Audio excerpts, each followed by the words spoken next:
Welcome back to the Thrive 45 Method podcast with me, your host, nutritionist Stacey Nicole Smith. And this is the space where we talk all things weight loss and wellness for the woman in perimenopause and menopause. Now, let's get started with today's episode. Hey guys, what's up?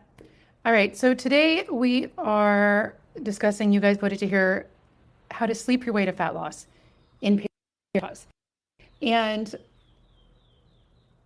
so a couple things. You may have noticed as you are experiencing the hormonal changes of perimenopause, the old tricks don't work anymore. So the counting calories, cutting carbs, over-exercising, lots of cardio, they're just not cutting it. And so you're kind of thinking, oh my gosh, nothing works. Weight gain is inevitable. Not true. It's just that our body is in fact changing and we must adjust accordingly. So one of those things is we are more sensitive to blood sugar fluctuations. So I'm going to say how this ties into sleep. So we're more sensitive to blood sugar fluctuations. And here's the thing with sleep. I always say it's kind of like the chicken or the egg. Which came first? Is it the disrupted blood sugar that's affecting sleep? Or is it the disrupted sleep that is affecting appetite and cravings the next day? So it's a little bit of both. So first thing to note is you may have been, and I'd love to hear from you if you're experiencing this already, may have been noticing some problems with sleep that you never had before. So maybe you have a hard time falling asleep, or maybe you have no hard time falling asleep, but then you're waking up in the middle of the night and you can't get back to sleep. That's common. So when we don't get enough sleep, sleep is everything, especially at this age. When we don't get enough sleep, our appetite and cravings hormones are out of whack. So that's why you may be noticing that you're having food cravings you never had before. Or maybe you're eating plenty, but then you're having excess hunger, like you ate and then you're hungry again, and you never used to be like this. So if we're not having proper sleep to reset everything and to help with that hormonal health, then we're going to end up with excess hunger and cravings the next day. Alternatively, if we're not balancing our blood sugar through the day properly, that's going to impact our sleep. So it's a whole cycle and one feeds into the next. So where do we start? Believe it or not, it starts with breakfast. Got to start your day off right. And that includes balancing your blood sugar properly. When we balance our blood sugar properly in the morning, it sets us up proper for the rest of the day. You still got to do other stuff. It doesn't mean you have a good breakfast and set it and forget it, but it starts to set it up properly. It also, blood sugar and cortisol are closely associated. So when we have this elevated cortisol in the morning, if you're not having proper breakfast to balance out your blood sugar, cortisol's high. Cortisol means menopause belly, right? Cortisol puts fat on the belly, that menopause belly that a lot of women experience. There is a way to get rid of it. So in order to have good sleep at night, it starts with breakfast in the morning. So we want to balance our blood sugar properly. You want to eat within an hour of waking, 30 grams protein, at least 20. Starting your day off right. Then you're going to do the same at lunch. Now we get to dinner, and this is where a lot of women struggle. Thing is, if you're not eating enough during the day, this is why it starts with breakfast. If you're not eating enough during the day, a lot of women in the evenings who fought through willpower and cravings all day, now you get to the end of the day, and the thing is, we only have so much willpower. It is, in fact, a finite resource. So you may find that while you were good all day, now you get to the end of the day, you get home from work, and you're freaking starving, and the willpower's gone out the window, and you're busy, and you're tired, and you don't have time to make something, and you're like, forget it, I'll start again tomorrow, fresh. But here's the problem. When you're not having a proper balanced dinner, that's going to affect your sleep.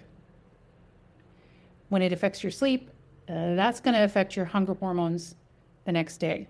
So they're going to be dysregulated. They're not going to tell you when you've had enough to eat properly, and they're not going to signal same thing properly when you're full. So it's a whole day affair to prepare your sleep. One of the other things I want to stress, so in the evening, you want to be having something that's going to keep you full long enough. Like a lot of women, the issue is not overeating, it's more undereating. So if you're undereating all day, the quickest path to overeating is undereating. Does that make sense?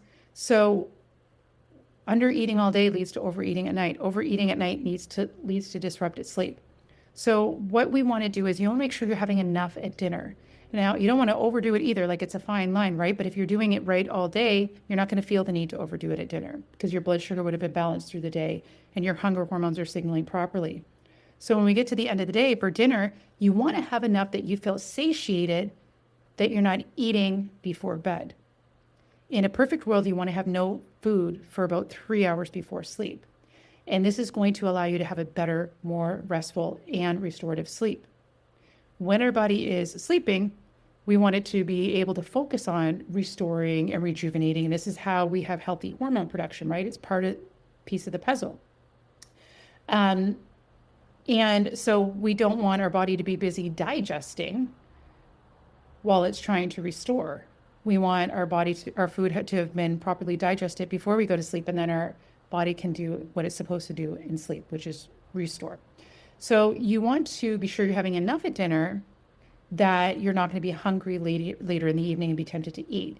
And you also want to make sure you're balancing your blood sugar enough at that dinner that your body's not going to be having food cravings in the evening, which is common.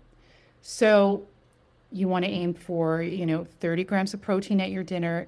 You want to make sure you're having enough fiber. Most women do not get enough fiber. You want to have about 30 grams a day, so like 8 to 10 grams of fiber per meal. And guess what? Fiber is carbs. So don't be afraid of carbs. Just make sure you're eating the right ones with fiber. And of course, you want to have some good healthy fats because that's going to, number one, help with hormone production.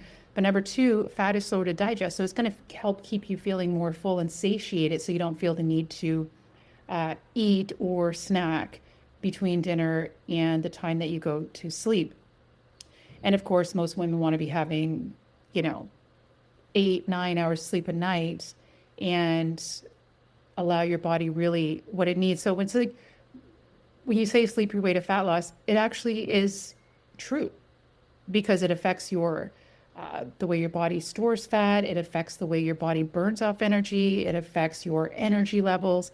It affects your hunger, and it affects if you're having cravings. So this is a big difference between if you're going to be counting calories and starving all day, or if you're going to be eating proper meals and feeling satiated and having plenty of energy, but at the same time, you're giving your body the proper signals to release stored fat, and you're giving your body what it needs for proper hormone production to signal to your body to burn off the food that you're eating very efficiently as fuel, so it's not being stored as fat. So I hope that makes sense to you guys. Sleep is everything. And again, what came first, the chicken or the egg? Like most women will experience some disrupted sleep at some point during the perimenopause, going into menopause journey. But there are a lot of things we can do with this nutritionally and lifestyle-wise to help it. So it all starts with nutrition. Nutrition is not just about a calorie. It's about the impact that it has on your body and the reaction. So yeah, what you eat and when you eat it absolutely affects and can affect your sleep. So we got to start with breakfast. You want to have enough at lunch and you want to have the proper dinner. And that should set you up proper that way. And then you're not dealing with cravings the next day. Anyway, hope that helps you guys. I have put together a free guide for you if you want more. If you're feeling confused on why what you were doing before to lose weight is no longer working, I put together a free guide for you, why traditional diets fail after 45 and what actually works. And in that guide, I break down for you what's happening, some things to avoid, some things to do. So I think you'll find it very helpful and certainly help to give you some clarity and get rid of frustration on what you should be doing instead. To get the guide, it is for free for you. I put it together. Just comment below guide, and I will be happy to send that to you. Hope that helps. Have a great rest of your day. Bye. Thanks for listening. I hope you found this episode helpful. If so, please be sure to like and subscribe to be notified when new episodes are released. Episodes like this are released weekly for all things weight loss and wellness for the woman in perimenopause and menopause. And for other ways I can help you, please be sure to visit the show notes or visit my bio. Thanks for listening. Bye.